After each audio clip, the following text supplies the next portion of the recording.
Hello ladies and gentlemen, my name is Dan, the voice behind that Kaito Dan, and what a wild day it's been today, huh?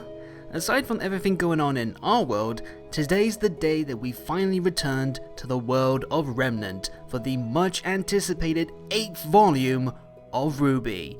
And with a new volume comes a new theme song and opening. So, as always, I'm here to crack this bad boy open and share my thoughts on everything it has within that might give us a sign of what's in store. But before we begin the discussion, just a few quick notes. Firstly, apologies again for the mega delay on my full Volume 7 review. I really hate how it has been dragged on this long and now into Volume 8, but hopefully it will be worth the wait, and it's much better to do it when I can versus stressing out and giving you guys a rushed product. So hopefully, again, it will be worth the wait, and I am trying to aim for a Tuesday release, so please be on the lookout for that, and my episode 1 review this Monday. Secondly, and most importantly, do not watch this video if you haven't seen the first episode of the volume yet. Even with much of this opening being left up to speculation, there are still spoilery images, and stuff that I will need to bring up context for to help with my analysis. So again, please watch the episode first, and hey, you'll support the show in the process. And with that out of the way, what's my general opinion on this new opening? Well, it's pretty freaking epic, and packing quite a lot of symbolism underneath its foreboding as hell tone. Easily the darkest opening since Volume 3, and a new frontrunner for the best opening visuals. Seriously, if Volume 7's opening was anime as all heck, this one gave me major Kingdom Hearts opening vibes with its visuals, though I should also discuss the new song. Now currently there's not an official name for it yet, but we do have the opening length lyrics via Jeff providing them to the fine lot over at Sirs and Madams, who has a video up on their channel with the accurate lyrics on screen, so go check that out too. So far, the song seems to be going for the theme of doubt amongst the heroes, that all the lives they've lost and all the good intentions made have been lost for nothing but a doomed fate. Lyrics like "gave up our lives just to find that it was not enough," and "what we thought would change the world was just a childish dream" are some of the many lines best representing the waning hope that perhaps some of the gang are feeling right now after their best efforts to protect Atlas blew up in their face last time out. And the chorus especially goes hard with the doomed vibes, with lines such as "some heroes choose the wrong side" and "some wars will not end in peace." But then it comes back to that last glimmer of hope that perhaps in the end, even with all that loss, it will turn out for the best, with the last line of "sometimes it's worth it all to risk the fall and fight for every life," giving us just that faintest of signs that some, most notably RWBY, will still try to make things right again and protect those in need. Though, as we see in the visuals for this opening that accompany Casey's incredible vocals, it's not going to be easy. Right off the bat, we have shots of Mantle that rapidly glitch out to show it covered in flames, military alerts, and grim, as the shot then cuts to RWBY watching on, those mixed images visualizing to us what's going on through her mind right now as she fears the city's destruction if she and the others fail to save it from its imminent demise a second time. Quite the strong start to set the tone of impending doom, and there's a fair amount of similar glitched out shots through the opening to really drill that point home of what could go wrong if the heroes take another L. But while that's wrestling on RWBY's mind, she also has the issues amongst her friends, as the next shot presenting the title shows RWBY standing alone with the rest of the kids standing in front of her. Combining this shot with the context of the song and the first episode having a moment where RWBY's leadership decisions get called into question, it's very much feeling like we're on the cusp of some massive internal struggles with RWBY's worst fears about whether or not she's doing the right thing, perhaps causing further division. Suffice to say, it's already looking to be a big volume for the Little Red, and I'm very excited to see where this takes her development if that's the case. After that, we have probably one of the best sequences in an intro that's already packed with many fantastic shots, as each of the RWBY girls are shown primed for action, moving slowly through the darkness towards the faint glimmer of light, while images reflecting iconic shots of their past are shown on their person. Ruby's being her in front of Summer's grave, then Weiss standing in the Schnee Manor Gardens from the Volume 5 short, Blake being in Forever Fall before parting ways with Adam in the Black trailer, and Yang standing proudly in Patch, alongside Zwei, the doggo, finally making an appearance in a RWBY intro, so we know for certain that this is indeed the best opening. I love this sequence a ton. It's perfect wallpaper-esque screen caps of each girl's journey up to present day, and the lighting really makes them pop amongst the darkness. Simply jaw-dropping. But it's not just these four who gets that kind of reflective shot on their body. Next up is Ironwood, who is first seen with Atlas, fine and dandy, but as the storm surrounding him, and of course within him, grows stronger, it too becomes engulfed in flames. Another stellar representation of a character and their mental state, especially with the shot getting darker, befitting James's descent into the cold-hearted tyrant he's set to become. As for that hand reaching out from above, well, that ends up being Clover, as he drops his lucky emblem into the shot. Naturally, his death is going to send ripple effects across the volume, especially in regards to the actions of his ace operative colleagues, who we then see in each of the leaves of the Clover. Elm and Vine are relatively the same as ever, focused and ready for duty, but Marrow has a look that screams confliction. Well, Harriet just looks like she's ready to scream, period. Definitely interested to see how all four of these lot handle Clover's death, and also their loss to Team RWBY, doubly so for those last two, as it seems that those are going to be the most emotionally challenged of the team, which could lead to all manner of drama. Of course, it's not just the Ace Ops who are feeling the worst of it over Clover's death, as Harriet's shot also brings in Crow, who we see crestfallen in sorrow, as expected, though at least he has Robin to support him, even if they're both in jail. Here's hoping that Robin can indeed spare Crow from falling into despair once more after almost rebuilding himself last volume. And speaking of despair, Oscar Protection Squad, you best bring your A-game, cause the poor farm boy is next seen holding his head as the dark spectre of fear that is Salem looms over him. Literally. This is going to be a real test of Oscar's ability to prove his advice to Ironwood was true, that it is possible to accept your fear and overcome it. Though I have to say, I didn't expect to ever see Salem with grim wings. Is that something we're actually going to see the Wicked Witch do, or is it just meant for symbolism, to embody her as this real monster weighing on Oscar's mind? There's not much to the next shot, which is Team RWBY's weapons falling, at least for now, but then we next see the Juniper trio out in the tundra, Jean looking pretty much geared up ready to protect the kingdom, while Ren and Nora aren't really in a good place right now. Things haven't been smooth sailing for the SS Renora ship as of late, and with the two being so far apart in this shot, looking forlornly at the other, it looks like that will be carrying on.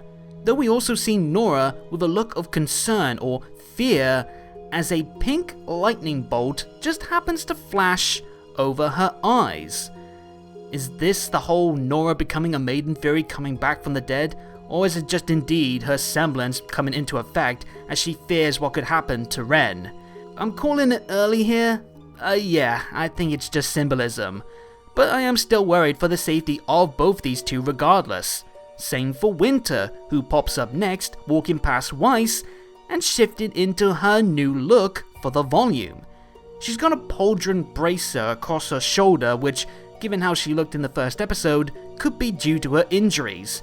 I mean, the whole volume is said to be taking place over 2 days that follow on from the night she got brutally beaten down by Cinder, so it's fair to imagine that she's still recovering, and thus she needs some added protection now that she's likely to be forced back into action faster than she should be right now. As for her haircut, I quite like it actually. I know we all got a little swooned by hair down Winter last volume, but I think this look gives her a bit more of a battle-ready aura, whilst her older look was more on the stylish side, to focus on looking professional at all times. This shot also has Winter looking down after watching her little sister walk on by with her head held high, a clear sign of her internal struggle between following her heart and standing by Weiss as she forges her own path, or remaining loyal to Ironwood, the one who has helped her forge the path that she's been on for so long. The question then will be will she be able to change her course in time before a possible fall alongside the General? For her sake and Weiss's, I hope she can, as Weiss has only just started to make things better for herself and her family, and losing Winter would be soul-crushing, and I'm sure many of us would be feeling the same feelings that Weiss would have in that moment. Though keeping with the Schnee family, the next shot has Whitley and Willow appearing, but no Jacques, even though we do know he is going to be seen again at some point following his brief appearance in the most recent trailer. Willow's words to Weiss to remember Whitley, say that 5 times fast, has set the stage for more family drama to take place this volume, and on top of that, I do have concerns about Whitley's expression. I just worry about him being shown in thought, and perhaps that might lead to him making a rash decision to possibly free his father from jail, and that would almost certainly cause even more trouble amongst the Schnees. One cool shot later of the Schnee glyph crashing into a wide shot of Salem on a chessboard, again giving me major Kingdom Hearts opening vibes, and Salem unleashes more of her forces onto the opposing Ironwood, with the shot of his pieces and the board itself fading away around him, leaving him standing alone being another favourite shot of mine. What better way to express Ironwood's willingness to sacrifice whatever it takes for victory? Though I wish he also got rid of Watts, who's next seen looking rather smug for a guy last seen in jail. Definitely feels like Ironwood may regret keeping him alive, but the General might not even be the Doctor's next target. Instead, it could be his old colleague, Pietro, and the creation that they helped make together, Penny. I'm with Mira Pietro and being worried, not just about what Watts might do to Penny, especially with another opening shot later on, but also with how she's handling her newfound role as the Winter Maiden. If the cracks in the mirror behind her are symbolizing anything, it's that this often chipper bundle of joy is going to be facing some major doubts and a lot of mental struggles that could threaten to break even her positive spirit. And there's more glum moods to be had as we get another Renora moment with the two being comforted by their respective groups on their next missions. Ren's lot focusing on evacuating Mantle, while Nora's lot finds a way to access Amity Tower. I'll say this now that out of the two, I'm most concerned for Ren's safety. This opening has several more shots of Nora looking at him worriedly, and the shot here where she misses grabbing a pink lotus leaf has major death flag vibes to it, which I hope isn't the case. At least we have another fantastic visual with this giant wide shot of the battlefield, complete with Atlas and the Whale Grim on either side, and Grim all over the place, with both Penny and Amity Tower floating in the middle. This says all you need to know about the kind of intense dangers facing the heroes, but also what's on the line if they fail. And I do like how we get a brief shared nod between RWBY and Yang before the action kicks off, hopefully saying that even with Yang being the first to raise concerns about RWBY's decision making in the premiere episode, in the end they are still united together against their enemy. A rare moment of positivity in this opening, before Miss Why Won't You Die herself, Cinder, makes her presence known, walking by the heroes frozen in time with quite the smile on her face. Without going into spoilers cause there's a lot to break down regarding Cinder, Episode 1 already has me excited for what she's gonna be facing this volume. Undoubtedly, this is her most important volume in her history as a character, and her confident walk ending with a pained scream clutching her grim arm like it's perhaps rebelling against her really has my speculative wheel spinning on what that could mean for the Vixen's future. Will she choose to betray Salem? Will Salem do it first? And what about the other two that Cinder walked past? Neo and Emerald, the former also making her opening debut alongside Zwei, and the latter being another character with some new threads. Before anything else, can I request this being the first meme of the volume? Here, I'll even offer an example of what it could be like. See? But back on topic, we're bound to see Cinder's lust for power cause friction not just with Salem, but with these two as well. How long will Neo handle being seen as just another tool for Cinder to gain success from before she tries to backstab her? And how long until Emerald finally realizes where she stands in terms of Cinder's importance? After that, the rest of the villains say hi too. Hazel and Mercury also revealing their new outfits, while Salem makes it clear her eyes are on the prize, or prizes, having both the relic of knowledge and the relic of creation in her control. And the only ones right now who can truly stop her are RWBY and company, who are all seen again together, except for Penny. Red flag! And okay, this next shot has to be inspired by Kingdom Hearts. I mean, you got the heroes falling into darkness much like the classic Dive to Heart sequences, and while Ruby's not being swallowed up by the Heartless, she is covered in apathy grim hands, barely reaching out for the dimming light of the staff. So striking, so chilling, so Kingdom Hearts, but so awesome. And here's something I never expected to see in a RWBY opening: sentences beyond production credits. That's also not lyrics. And it's very foreboding sentences too, as the iconic fairy tale phrase, happily ever after, gets slashed to then say, happy never again. We've been told that this is a dark opening that's matching a very intense, dangerous time for the heroes fighting against Salem's forces. And that edited sentence sure isn't helping my anxiety. Nor is the admittedly unique and cool use of scratched lines showing that grim beast that's tasked with bringing Oscar to Salem. And then there's the shot of Penny's eye flashing red before her whole self stays that color. A color that very much reminds me of the Black Queen virus and how it made the Elysian Knights have a similar red tint on their heads. I think we know now why Penny wasn't in that last group shot, and what Watts may be up to. Cause it looks very likely that Penny may get hacked and manipulated into becoming a tool for the enemy to fight the heroes, maybe even becoming Salem's new maiden proxy, with Cinder perhaps being too much trouble to keep around anymore. This being the final concerning tease before the opening closes, with Team RWBY's weapons finally landing on the ground to a halt, and Ruby's scythe left standing alone in the barren snow. Oh boy. So, yeah, if I wasn't panicking beforehand, I am now. This was a heavy opening, packed to the brim with dread and reasons to fear the odds of survival for many of the cast. But goddamn, why did it have to be so epic in the process? While the song still needs obviously more time to settle before I can compare it to the others, it's a bumper of a track that, along with easily the best opening visuals in the series to date, is a perfect pace setter for what should be a monumentally aggressive, challenging, and, for lack of a better word, grim Volume 8. And I cannot wait for everything that's in store. But what about you guys? Do you agree with some of my speculations? Did you enjoy the song and the visuals? And where does it rank amongst the rest of the openings? Let me know in the comments down below, and while you're at it, hit the subscribe and bell buttons and tick the notification box to make sure you get every new video from me as they drop.